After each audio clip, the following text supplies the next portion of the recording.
Hey there, this is Matt for KeepaScore, and I am going to be showing you how you can run a round-robin tournament in this iPad app.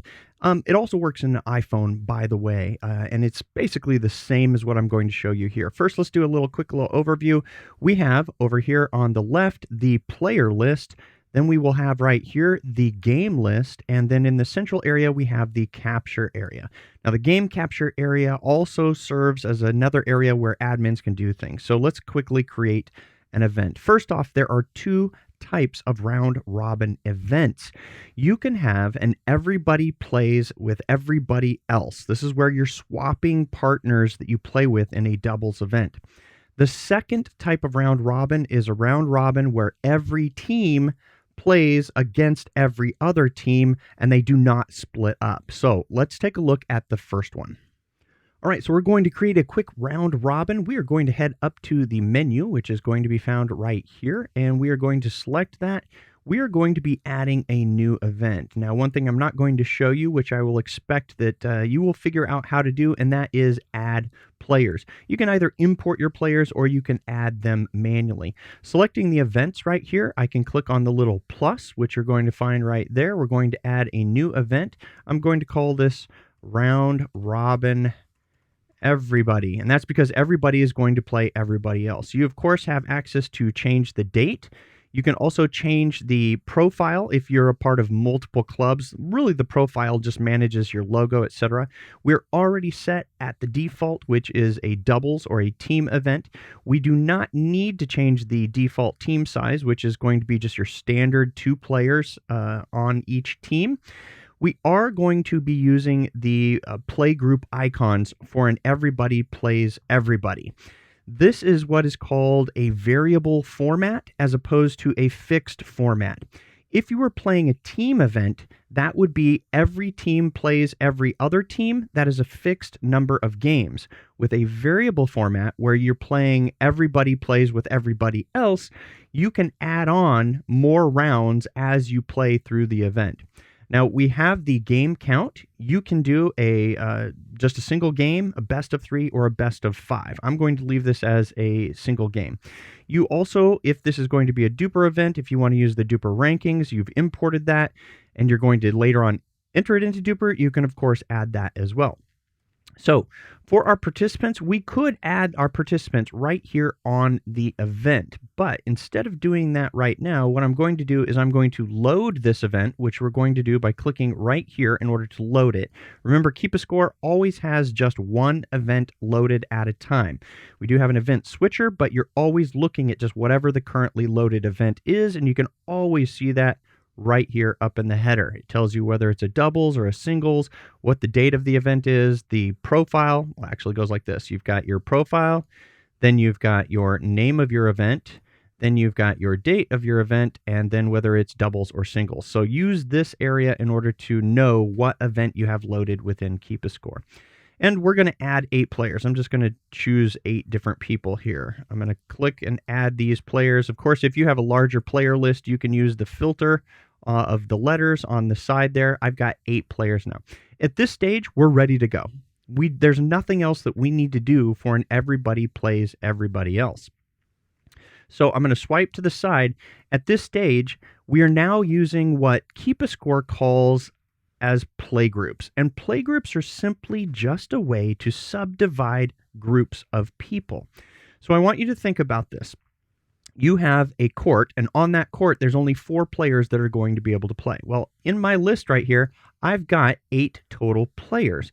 So I'm simply going to be dividing them into 2 groups. So we've got our first group right here, first group of 4, and then we've got our second group of 4. Now, if this was a duper event, in this area that I have highlighted, you would have the duper rank, and you would be able, it would order those people according to their duper scores from highest to lowest. So you simply just subdivide all of these groups. Now, these groups that are going to be playing with each other are simply going to be using the same icon. So let me walk you through just a few games. So the first group, first group of 4, they come in, they can pick any icon they want out of all of these. Let's say they like the octopus. When they pick the octopus, they're going to enter their names. Now, we know that that's going to be Elise and Andrea and Andres, and then Andre. So we've got all A's. They're going to enter their score of whatever it is, 11-8, and then they're going to lock that game. We can always see right here using this little icon, it'll tell us if there's something wrong with the game. And in this regard, if we click it, it says it's unlocked. The game is not locked, which in KeepaScore, a game needs to be locked in order for it to apply to the stats.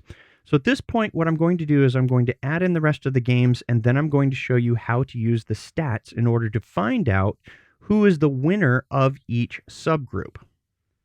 All right, at this point, I have entered all of the games that would have been played in an Everybody Plays Everybody, where you have groups or pools of users. You can clearly see that because of the icons, we have two different groups, and I indicated those earlier right here, where we've got the first set of 4 playing on one court and the next set of 4 playing on another 4. Now, the rule is, however many players you have in a group, you're just going to be playing that number of games minus 1. So if you have an odd number of players, let's say, for example, this group didn't have just the 4, but actually had a 5th player, an odd number, that just means that with 5 players, you're going to end up with 4 total games. In this regard, we have 2 evenly split groups of 4.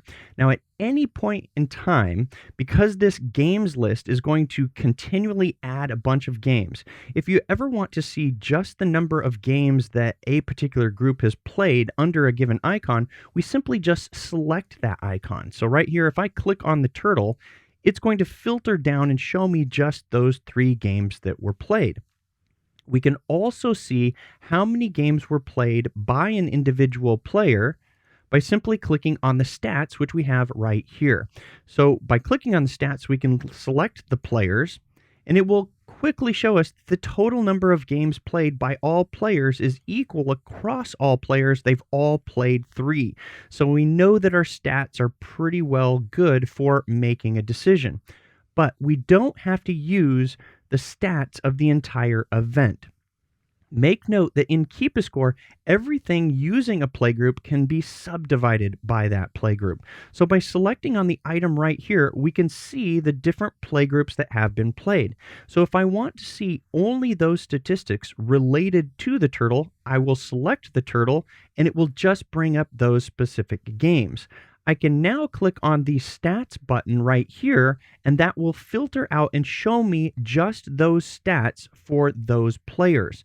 So in this Everybody Plays Everybody Else, when we're going to shift a couple of players between 2 different pools, in other words, we're going to mix things up, I can see right here that by sorting by the player points, which I can click on any one of these columns in order to sort it based on that, click a second time and it will reverse.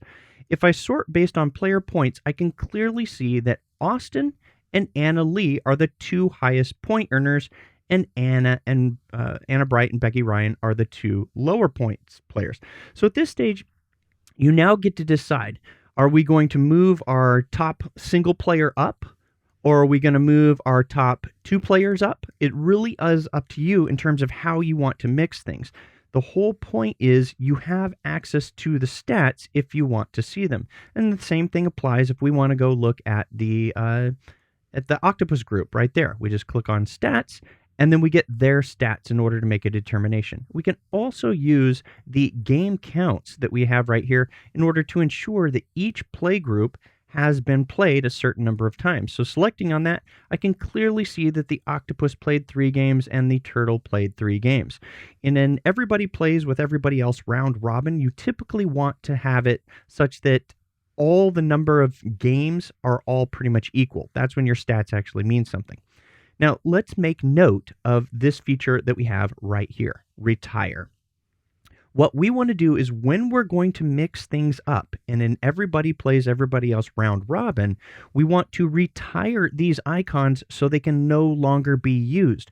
We don't want to collect any more games on the octopus or the turtle icons because we're pretty much finished using those for this specific event. So when we get out of this, by closing this, it is going to ask us, well, at this point, we are in admin mode. We can see that right there because we've got that big warning icon, and it will just accept that. If we had turned this on in kiosk mode, then it would prompt us for an admin password in order to retire those icons. But now that we've mixed things up, we're now starting another round. We can do another round of everybody plays everybody else, and we're simply just going to do the exact same thing. Now, when we click, we can see that the icons are no longer up and available at the top, where formerly these two icons were available up at the top and were there for the players to select for to add subsequent games. So we simply just start the process again. We'll use the owl, and let's say that we moved these two players, Elise and Andrea, to now play with Anna Bright and Anna Lee Waters. So that's what we do. We put in Elise, and we would put she would be playing with Andrea again because both of them moved up, or whoever the players were. But we would now be putting Anna Bright and Anna Lee Waters. And they would then play with that group of 4. They would now play a set of 3 games. And so ultimately what you're going to end up with in an everybody plays everybody round robin is you are going to end up with a mix of icons. Some you're going to use for a period of time, then you're going to retire them. And all along the way, you are always able to use the statistics in order to determine which players move when and where. So now let's go ahead and take a look at the second type of round robin, which is going to be all teams play with all other teams. All right, so our second type of round robin is probably the more conventional one, the one that you're thinking of. You have a number of players that come in, they create a team, and then they're going to stay together, those two partners. Well, we're going to go up to the menu again, and we are simply going to add a new event. So add a new event. We'll click the plus, which we did right there, and we'll call this round robin fixed. The reason that I'm calling it a fixed event is because you have a fixed number of games. In other words, you're not determining, yeah, we want to play another set of 4 and just mix things up based on the statistics. So everything being the same, we can say that this is going to be a default, which is fine. We'll leave it again at a single game. I will click here to load the event. Again, KeepaScore always has just one event loaded at a time. I will swipe. We'll add some players in. Maybe if I'm lucky, I will end up adding the same 8 players. And probably so. All right. For this particular event, we do need to set up the teams. So we are going to be creating the teams. Now, the teams are always going to be based on the number or the team size that you had set in the event. So in this case, we've got 4 teams, which is obviously 8 divided by 2 is going to give you 4. So we are going to create our teams. Once those teams are created, we've got a couple of options. We can select on the team, and when a team is selected, you can see that we have this auto rename teams. If you are not going to be using names for your teams, it is suggested that you turn that on. Otherwise, what you're going to get is the generic team A through however many teams there are. So this is a little bit nicer as you add players, which is going to be done with the plus right here. So we are just going to add players, and I'm just going to add them in order. Elise and Andrea, and you can see that the plus sign goes away as soon as we fulfill the maximum number of players possible. If I made a mistake, then of course I can select the remove here, and I'll simply remove, and then I'll just say I'm going to add Andre Dascu and do a mixed team event here. And you can see that the name is actually being added right there so that it's easy to see those names when you're making your selections. We'll select Anna Bright and let's say Austin Gridley. We'll select our next team right there, and we'll add Andreas and Andrea Coop, and then we'll stick these two ladies together right here. All right, so with everybody selected, we could always make note right here and see that they have been added. They've got a green. We can compare that to the legend that we have right here. They have been assigned to a team versus not assigned versus accidentally assigned multiple times, which KeepaScore attempts to not do. At any time, if you do make a mistake and you want to reset everything, you do have this reset options, which will wipe out all of the teams and all of the individual players. Also, note that it is possible to add a team of a bye team. Now, this really only applies when you're going to be playing a bracket. For a round robin, unless KeepaScore doesn't have a round robin that fits your particular circumstances, you may want to add a bye in order to accommodate a particular bracket type. You can always add an individual team right there. And if you are using rankings, you can reorder things based on the rank right there, or you can always manually reorder by selecting right here. You can see the little arrow. So for example, if I wanted Anna Lee to be in the first position, I would just select here, and that's going to move them up to the top position. This really has to do with seeding a bracket and it doesn't actually even matter at all. The seeding order has no bearing with regards to a round robin event. So we're going to swipe over now. And I don't have a round robin. I am going to need to add in. I don't have a round robin for this small of teams. Let me add in a few more. I think I've got one for 6 teams. That would be 5 teams. So that's 12 players right there. I'm going to add those 2 other teams right here and simply just add them in. Just to show you, it's really pretty easy. Ben and then Bobby, and then we'll select this team that we added and add Ben and Brandon. It is really easy as an admin to come in. If you have a drop in or drop out, maybe somebody comes in, we've got Callie Joe shows up a little bit late. You can always just come in, add her, and if a player needs to drop out of a team, you can simply just take a particular player off of that team and then add that other player back in. But now at this point, we can swipe over to our format. You can see that in this particular case, KeepaScore is telling us we have 2 fixed formats. We can play a team round robin, or we have a ladder climb with 6 rungs. That just basically means 6 rounds. And a ladder climb is going to allow all players to play all 6 games. So it's not a knockout tournament. So by selecting the team round robin, we can see that we have access to the generate button. There also is another option that if you swipe all the way back to the central area, you will see this event plan. It's going to tell you how many teams you have, how many games per round, and a total number of games that are going to be created for that particular bracket. Also make note that this little icon, which showed up right here, does show our bracket. So if we're interested in taking a look, that's what our round robin is going to look like. We've got 15 total games that are going to be played. Every team is going to be playing against every other team. And as soon as we click generate on this, we are going to be able to generate that. So I'll click the event plan right here in the middle. It will generate all of our matches. It will seed all of our players, and that's pretty much it. We are ready to now play. Now, there is no need for these icons to be played.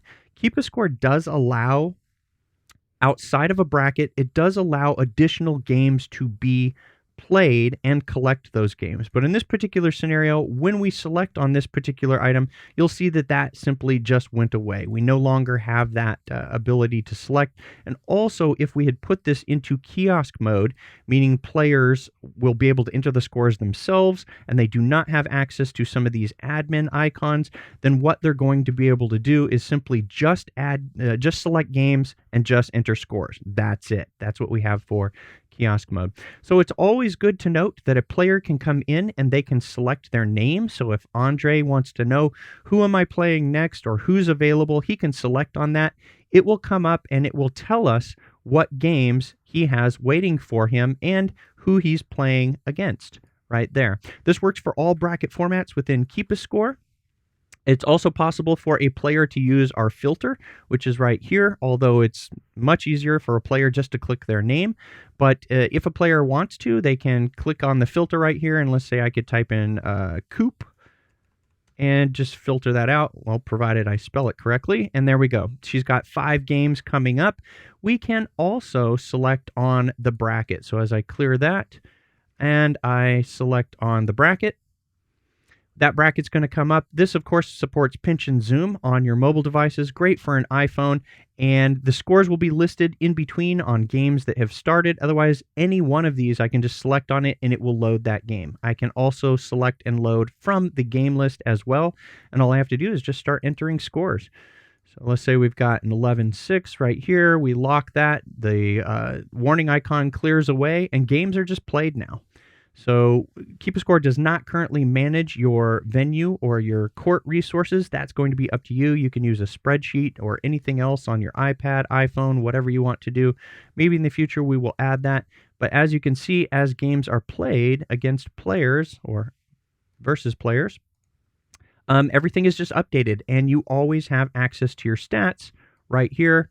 If you're an admin and you need to see your team breakup, you can simply select that icon right there, and you'll be able to see the divisions or the teams of players, and you're able to get stats either from your teams, which is going to give you percentage of points earned, as well as your net games and many other variables that you can use, plus your average points if players are interested from a team standpoint in this round robin. To see who's winning. Players can always see their individual stats by selecting on the player stats, and that is how easy it is to run either an everybody plays everybody else or a fixed team, fixed format round robin using KeepaScore either on your iPad or on your iPhone. If you have any suggestions or feedback, we're always happy to hear it. Please spread the word. Tell players that you use KeepaScore in order to keep your games flowing and smoothly in good order without having to use paper or spreadsheets. See you in the next video.